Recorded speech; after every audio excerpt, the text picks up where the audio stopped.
Hi everyone, today we're going to show you how to use one of our favorite tools, a chopstick, right here.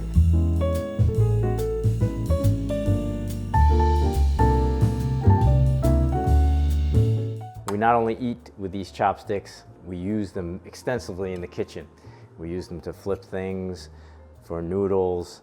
These long chopsticks are great for when you're deep frying and you want to flip things over. These are normal sized chopsticks that we usually use, and I feel like this is a very cultural thing where we basically use these chopsticks for everything in the kitchen. We use them to beat eggs, we use them to pick things up, and like noodles. You can use it for dumpling mix, where Judy says, hey, only mix this until it's emulsified in one direction. And the nice thing is that in that case, if you feel like 2 chopsticks is not enough, right, you can actually put 3 chopsticks in here, and then you get a bigger surface, and you're mixing. So there you go. There's another tip. So you have a wok. Where is my steamer? How do I do a steamer setup? And oh, by the way, this wok was just restored the other day. It was all rusted, and so check out our video on how to restore a rusty wok. As far as using chopsticks for your steamer setup, this is really cool. You have about a 14-inch wok, and these chopsticks are about the right size. So if you place these chopsticks in here, you actually have a little stand for your plate. So you have you have water on the bottom for the steam, and then you have something to set your plate on. I know the next question. Is this stable? Oh, it's pretty stable. And once you get it to a stable position, leave it alone, don't touch it. I once had a friend, I invited him over to the kitchen, and we were just making some food. It wasn't anything in particular, and I was just using my chopsticks, and he was looking over at me, and he had this look on his face. I'm like, what? He says, Bill, you use those chopsticks for everything. I'm like, I guess I do. Stirring, picking things up, or marinating if you don't want to dirty your fingers, and very convenient. So they're like a second pair of hands. So how does one properly use chopsticks? Well, the truth of the matter is that there's all different approaches, but only one method is truly the most effective method, and that's what I'm going to show you today. First, you want to start with your dominant hand. For me, I'm a righty. Then you're going to place this chopstick here, and you're going to close around it like that, with your index finger and your middle finger used as a chopstick rest. There should be a clear line between the crook of your thumb and the middle finger. Then you take your second chopstick and you slide it in also under your thumb so that it's resting on your ring finger. From here, you can loosely open and close those top 3 fingers, creating the lion's share of the movement required to pick up foods big and small with your chopsticks. When you get really good at it, you should be able to just get handed a pair of chopsticks and hit the road.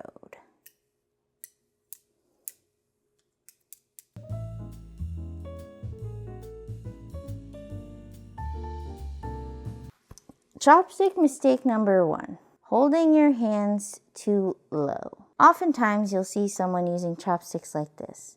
You can see that there's a lack of dexterity, and you're really not using your maximum range of motion to pick up large pieces of food.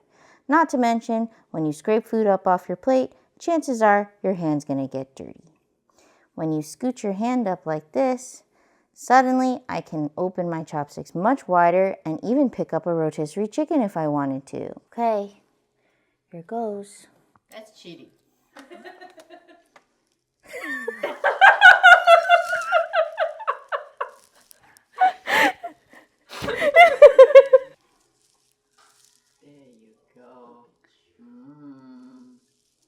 Chopstick mistake number 2, holding your grip too tightly. If I try to hold on more tightly to the chopsticks, it becomes even more difficult to open and close. There's so much pressure that these fingers start to fling out of place, and I lose control of my chopsticks. The key is having a firm but a loose grip. Look at how relaxed my hand is. It lets me open and close my top fingers, opening the chopsticks easily so I can grab food at my leisure.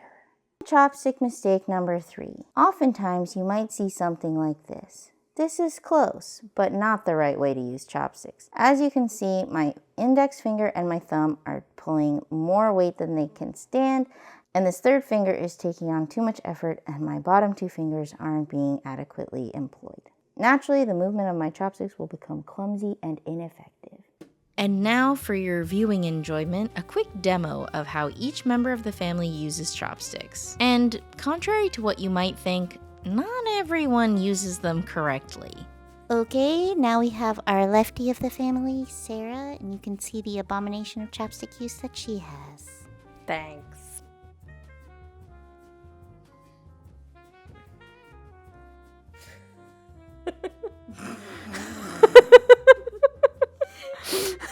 I can't even explain what I do. I just kind of like loosen my hand and then they open and then I squeeze my hand and then Oh, that's how effective that method is, folks. So that's how you get all your food in your mouth? That's how I do it. I just try not to think about it. Looks pretty inefficient if you ask me. Well, people have seen me use the chopstick and they say, "You don't know how to use chopsticks, do you?" And I'm like, "I eat." Hey now? And you, see that, look at that. Oh, great, okay. I guess, yeah. That's a cheater's method. Try to pick it up with a tomato. Here you go, see? Yeah, that's the way I do it. But, when my mother and my parents taught me, didn't tell me really how to do it, but they taught me what not to do. Hold on to it. There you go. Like, if you ever did this, you get smacked. Because if you're using your chopstick somewhere, you're pointing at somebody.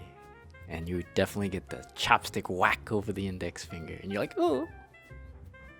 So you don't use it right either. You use it like this? Keep your finger like there? I think so. Oh, so you're all wrong except for me. So, what's wrong with this? It's just not right. Tain't right. Wow. Okay. Nobody ever corrected you? Gung Gung never corrected you? I think I was told one time that he said, pointing at me, that I said, "Oh, you're not doing it correctly." But they never really correct you. The fact that you can eat, that's all that matters. There's a funny saying, it depends on where your hand is on the chopstick.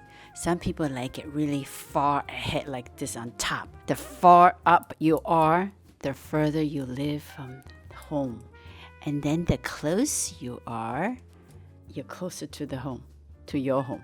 Also, there's another saying is that it's like how tight you with money. Without you knowing, someone can yank this chopstick away from your hand. That means you're kind of like liberal with your money spending. But some people, like, you try to yank it, it ain't coming out. Another thing that I sometimes do that I know that I shouldn't do is to use chopstick and pointing at somebody when you are talking. Like when you're eating and you're talking, and sometimes you get carried away, you forget where you are, you start pointing at somebody with your chopstick, and that's a big no-no. Here's the test. Should I pick the branch or the fruit? Well, I think we're clear that one way is the slacker's way and one way is the real way. Yeah, no.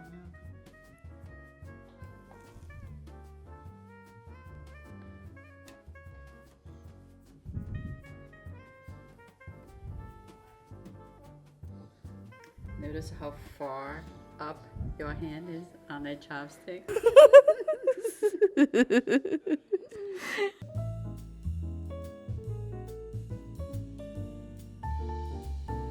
How do you wash bamboo chopsticks? That's a really good question. So there's a couple of schools of thought on that, right? I like just putting them in the dishwasher and it cleans them because it gets really hot. Judy doesn't like them because she feels like it absorbs detergent and things, and so she likes to hand wash them. And of course, how do you hand wash them? Well, we do use a little bit of soap, but we mostly use a scrub, and you kind of hold a bunch of them like this, and you scrub them, you switch them around, and here's the move. And every Chinese kid knows it. You you just do this. Well, you get like 3 or 4 chopsticks and you just roll them around like that and then give them a good rinse. So that's how you wash them. But you know, bamboo is bamboo and they don't last forever. So a lot of these sticks, like here's a good example. This stick is starting to warp a little bit, right?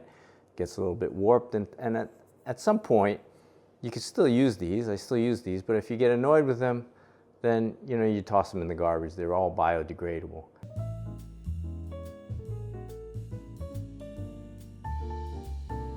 DIY tip. If you actually want to use this as an anchor, if you got a screw like on your hinge of your door where it's loose and it's just not tightening or anything like that, you just take this, you jam it in the hole, break it off, boom, that's your homemade anchor. I have these in my toolbox and I use these all the time, the old chopsticks. Restaurant chopsticks that are more brittle, right? Yes, actually restaurant chopsticks, these, you know, they come out with the takeout, those little disposable chopsticks. I don't throw those away. I rinse them off and I put them in the tool bag. Propping up plants is a good one. You know, you can use them for short plants and just stick them up here and then tie them off to support plants. But not only that, many of you probably already know this, but for concrete pots where you put them on patios, where you have concrete to concrete, masonry to masonry, and for watering pots that you know, have holes at the bottom, weep holes, which they all should, for the water to drain, you basically use 2, maybe 3 of these chopsticks, and you set the pot right on top of them, and then there's a little bit of airflow, a little bit of area for the space for the water to flow, and that's what we do. So all of our pots outside that we have on the patios or wherever, we do this. We use the old chopsticks, put them on that bottom, and it's great. Gives you a little space there. Good one. And that's how you use chopsticks. But if you have any ideas that we haven't mentioned here, feel free to put them in the comments. And if you like this video, like and subscribe.